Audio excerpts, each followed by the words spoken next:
Bienvenue à la présentation de Sage Online, application 100% sur le cloud.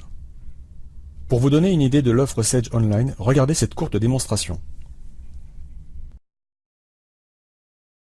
Accédez au portail Sage Online et identifiez-vous. L'identification s'effectue à l'aide d'un identifiant unique Sage ID.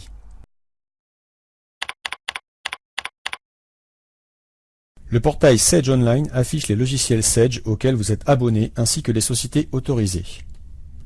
La partie droite vous rappelle les types d'abonnements souscrits pour chaque logiciel et la partie gauche donne accès à l'administration de l'abonnement Sage Online. Rentrons maintenant dans la partie métier avec par exemple le logiciel Sage 30 Comptabilité. Le logiciel Sage 30 Comptabilité s'affiche directement dans la fenêtre du navigateur Internet. L'ergonomie des logiciels disponibles sur Sage Online est similaire à celle que vous connaissez.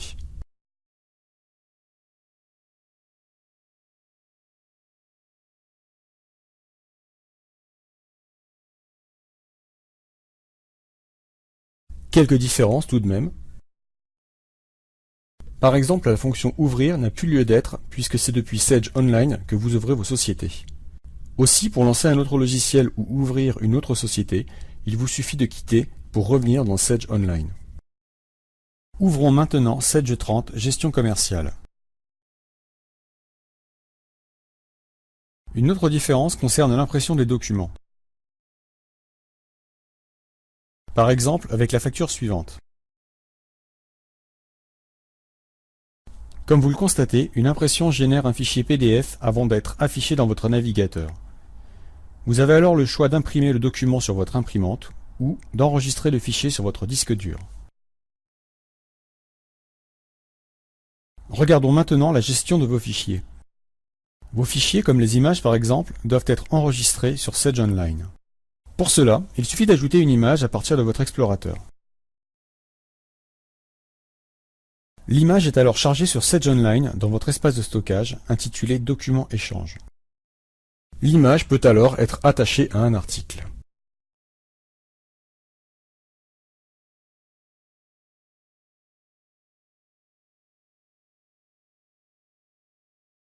Au passage, cette fenêtre vous montre que pour gérer vos fichiers, vous disposez en tout de 3 espaces de stockage.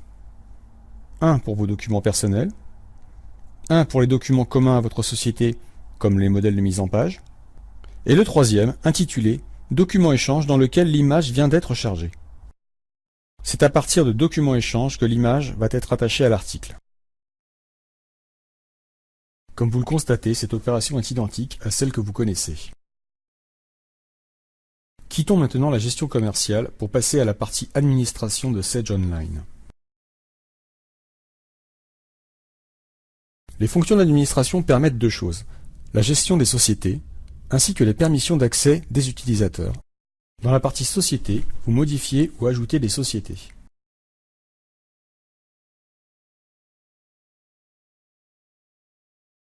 Dans la partie Permissions, vous gérez pour chaque utilisateur ses accès au logiciel et ses accès aux sociétés. Vous pouvez autoriser ou non un module à un utilisateur. Pour ensuite définir pour l'utilisateur s'il a accès ou non à une société. Ici prend fin cette démonstration. Voyons maintenant quels sont les avantages de Sage Online. Comme les logiciels s'affichent directement dans le navigateur Internet, l'offre Sage Online est compatible sur les ordinateurs, quel que soit leur système d'exploitation.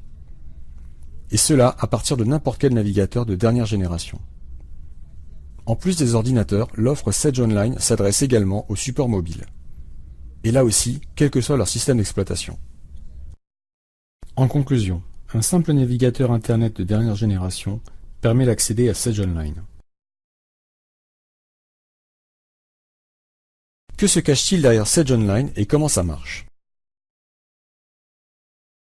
Derrière le portail Sage Online, on retrouve le portail Sage ERP Online Services.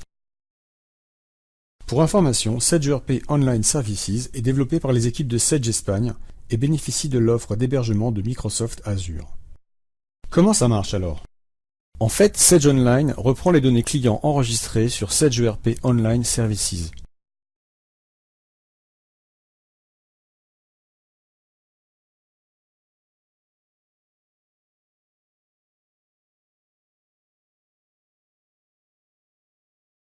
Elles sont ensuite reprises par Sage Online lors de la connexion au portail. Ces données concernent les logiciels Sage acquis et les utilisateurs enregistrés. À l'issue de la souscription à l'offre Sage Online, le client est référencé chez Sage et une base de données SQL Azure Database est créée pour la gestion de ces données. La création de la base s'appuie là encore sur la solution Azure de Microsoft qui garantit à la fois la sécurisation et une haute disponibilité des données clients.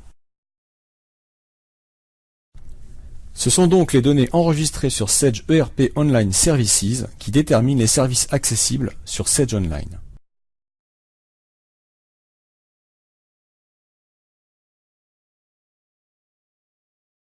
Lorsqu'un client Sage se connecte à Sage Online, nous allons interroger Sage ERP Online Services pour connaître les services souscrits par ce client.